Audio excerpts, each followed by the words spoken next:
नेपाल में हालात बहुत नाजुक हैं। नेपाल में सरकार के तख्ता पलट के बाद सेना ने सब कुछ अपने कंट्रोल में ले लिया है, लेकिन सच ये है कि नेपाल में अब भी हिंसा जारी है। इस्तीफे के बाद प्रधानमंत्री केपी शर्मा ओली को सेफ हाउस में रखा गया है। वहीं बड़ी खबर ये भी है कि नेपाल के पूर्व पीएम झालनाथ खनाल के घर में आग लगा दी गई और इस दौरान उनकी पत्नी राजलक्ष्मी चित्रकार की जलने से मौत हो गई। नेपाल में 9 सितंबर को क्या हुआ, क्यों हुआ और आगे क्या होने वाला है, इसकी ग्राउंड रिपोर्ट ऐसे कई सवालों के जवाब देगी। काठमांडू की ऐसी तस्वीर, ऐसा मंजर, ऐसा कोहराम कि पब्लिक के टारगेट पर आ गई पूरी सरकार। राष्ट्रपति का इस्तीफा, प्रधानमंत्री का इस्तीफा, उनकी पूरी सरकार का इस्तीफा और फिर सब कुछ सेना ने टेक ओवर कर लिया। लेकिन इससे पहले 24 घंटे के अंदर क्या हुआ, नेपाल पूरी दुनिया को दिखा रहा है। 8 सितंबर को काठमांडू में प्रदर्शन शुरू हुआ। 15 से 20 हजार नौजवान काठमांडू के सेंटर में जमा हुए। इस दौरान पुलिस से झड़प हुई और इसमें 22 लोगों की फायरिंग से मौत हो गई। 400 से ज्यादा लोग घायल हुए और 24 घंटे के अंदर नेपाल के प्रधानमंत्री को इस्तीफा देना पड़ गया। 24 घंटे के अंदर पब्लिक ने नेपाल की सरकार का तख्ता पलट कर दिया। नेपाल की संसद को जला दिया गया। लोग नेपाल के संसद भवन में घुसे और उसे आग के हवाले कर दिया गया। नेपाल में सड़क से लेकर संसद तक वो गुस्सा फूटा जो लंबे वक्त तक दबाया गया। काठमांडू में नारे लगे केपी चोर, देश छोड़ और पीछे जलता रहा नेपाल का संसद भवन। पूरी दुनिया और खासकर दक्षिण एशिया के लिए ये तस्वीरें बहुत ज्यादा हैरान करने वाली हैं, क्योंकि नेपाल में प्रधानमंत्री के इस्तीफे, राष्ट्रपति के इस्तीफे और चलती संसद से पहले क्या क्या हो चुका है, इसके फ्लैशबैक में जाने की दरकार है। 1 फरवरी 2021 म्यांमार में सेना ने आंग सान सू की को गिरफ्तार करके सत्ता पर कब्जा कर लिया। 15 अगस्त 2021 अफगानिस्तान, तालिबान ने अशरफ गनी सरकार का तख्ता पलट कर दिया। 10 मई 2022 श्रीलंका के राष्ट्रपति महिंदा राजपक्षे जनता के लगातार प्रदर्शन के बाद देश छोड़कर भागे थे। 5 अगस्त 2024 बांग्लादेश, पब्लिक के गुस्से के बीच शेख हसीना सरकार को देश छोड़कर भागना पड़ा था। और अब 9 सितंबर 2025 नेपाल, 24 घंटे के प्रदर्शन के बाद ही नेपाल के प्रधानमंत्री और राष्ट्रपति को इस्तीफा देना पड़ गया। नेपाल की सत्ता को जेन जी यानी कि जेनरेशन जेड वाली पीढ़ी खा गई। जेन जी यानी कि वो पीढ़ी जो साल 1997 से साल 2012 के बीच पैदा हुई है। इस पीढ़ी में 13 साल से 28 साल तक के लोग आते हैं जो डिजिटल दौर में पले बढ़े हैं। इसी पीढ़ी का मुकाबला नेपाल की सरकार नहीं कर पाए। प्रधानमंत्री का इस्तीफा और जलता हुआ संसद भवन, नेपाल में सत्ता के खिलाफ अंगारों की बौछार इसका बहुत बड़ा सबूत बन गया है। नेपाल की राजधानी काठमांडू में 3 बहुत ही खास इमारतों पर प्रदर्शनकारियों ने कब्जा कर लिया। इसमें संसद भवन के अलावा सिंह दरबार, जहां पर मंत्रियों के दफ्तर हैं, यहां से किसी तरह से मंत्रियों को सुरक्षित निकाला गया। हिंसक प्रदर्शनकारियों के गुस्से की चपेट में नेपाल का सुप्रीम कोर्ट भी आया, जिस पर लोगों ने कब्जा कर लिया। 2008 में राजशाही से लोकतंत्र में तब्दील होते हुए नेपाल को पूरी दुनिया ने देखा। वो दौर भी काफी हंगामेदार रहा, लेकिन डेमोक्रेसी तक का वो सफर भी नेपाल ने ऐसे दर्दनाक मंजर नहीं देखे थे। नेपाल में एक और संकट ये भी है कि राजशाही खत्म होने के बाद कोई भी सरकार 5 साल का भी कार्यकाल पूरा नहीं कर पाई। अब 2025 में नेपाल की पब्लिक का क्रोध हर रिकॉर्ड को तोड़ चुका है और इसका सबसे बड़ा शिकार यहाँ की सरकार, यहाँ का सिस्टम और यहाँ का हर वो हिस्सा बना है जो सत्ता से जुड़ा है। नेपाल में प्रधानमंत्री ओली के निजी निवास को भी जला दिया गया।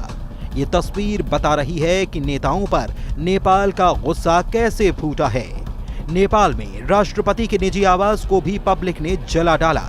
राष्ट्रपति रामचंद्र पौडेल के निजी घर में प्रदर्शनकारी दाखिल हुए और उसे आग के हवाले कर दिया गया।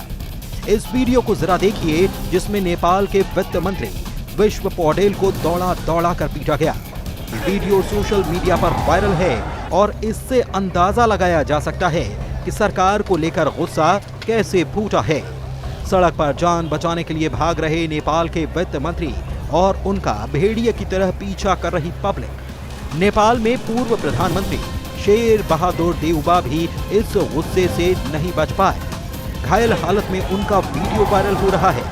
उन्हें प्रदर्शनकारियों ने घर में घुसकर पीटा। उनकी पत्नी आजू राणा भी घायल हैं। इसके अलावा प्रदर्शनकारियों ने नेपाल की राजनीति के सूरमा बने पूर्व प्रधानमंत्री पुष्प कमल दहल प्रचंड और संचार मंत्री पृथ्वी सुब्बा गुरुंग के निजी आवासों को भी जला डाला है। नेपाल में ऐसी आगजनी पहले कभी नहीं देखी गई।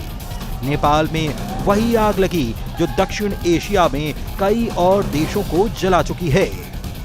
मई 2022 में श्रीलंका, वही श्रीलंका के आंदोलन में आर्थिक मुद्दे सबसे ज्यादा हावी थे। बदली अर्थव्यवस्था को लेकर पब्लिक ने श्रीलंका में राष्ट्रपति भवन पर कब्जा कर लिया था। अगस्त 2024 बांग्लादेश, पिछले साल बांग्लादेश में हुए आंदोलन में युवाओं की भूमिका सबसे अहम रही थी। तब कई दिनों तक चले प्रदर्शन के बाद प्रधानमंत्री शेख हसीना को देश छोड़कर भागना पड़ा था। अब सितंबर 2025 में नेपाल के हालात सबके सामने हैं। सोशल मीडिया को लेकर सरकार का एक ऑर्डर उसके तख्ता पलट की वजह बन गई, क्योंकि पब्लिक भ्रष्टाचार और बदहाल अर्थव्यवस्था से भी परेशान थी। 7 सितंबर तक नेपाल में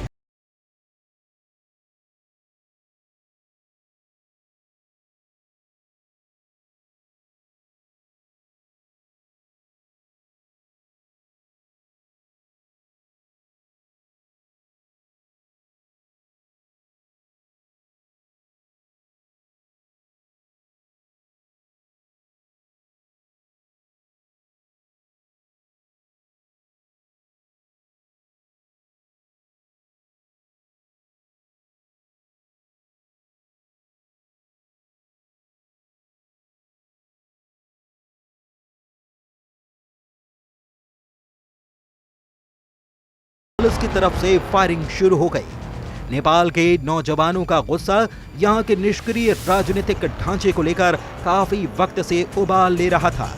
बदलाव की मांग बस किसी बहाने का इंतजार करती रही। इस आवाज को तब ताकत मिली जब नेपाल की सरकार ने सोशल मीडिया प्लेटफॉर्म पर पाबंदी लगा दी। वजह रही नेपाल की सरकारी नीतियों का पालन न करना। इसमें फेसबुक, इंस्टाग्राम और व्हाट्सएप जैसे 26 सोशल मीडिया और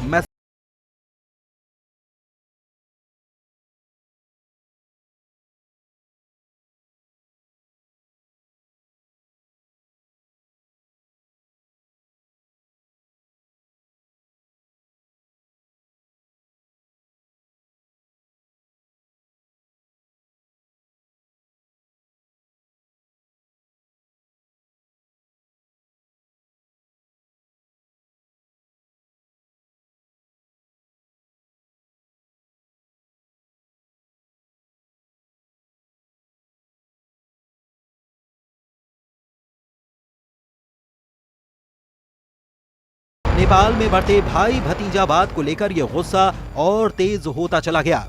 8 सितंबर को पुलिस फायरिंग में कई लोगों की मौत के बाद लोगों का गुस्सा और भड़कता चला गया और 9 सितंबर को लोगों ने संसद भवन पर चढ़ाई कर दी। उन्होंने न सिर्फ संसद में आग लगाई बल्कि प्रधानमंत्री और राष्ट्रपति का निजी घर भी जला डाला। नेपाल में प्रदर्शनकारियों ने गृह मंत्री रमेश लेखक का घर भी जला दिया, क्योंकि उन्हीं के ऑर्डर पर प्रदर्शनकारियों पर गोली चलाने की खबर आई थी। इन तमाम घटनाओं के बीच गुस्साई पब्लिक ने कई राजनीतिक दलों का दफ्तर भी जला दिया। नेपाल में बड़ा राजनीतिक संकट ये भी रहा है कि 2008 में राजशाही खत्म होने के बाद नेपाल में स्थिर सरकार नहीं रही। 2008 के बाद से नेपाल में कोई भी सरकार 5 साल का कार्यकाल पूरा नहीं कर पाई।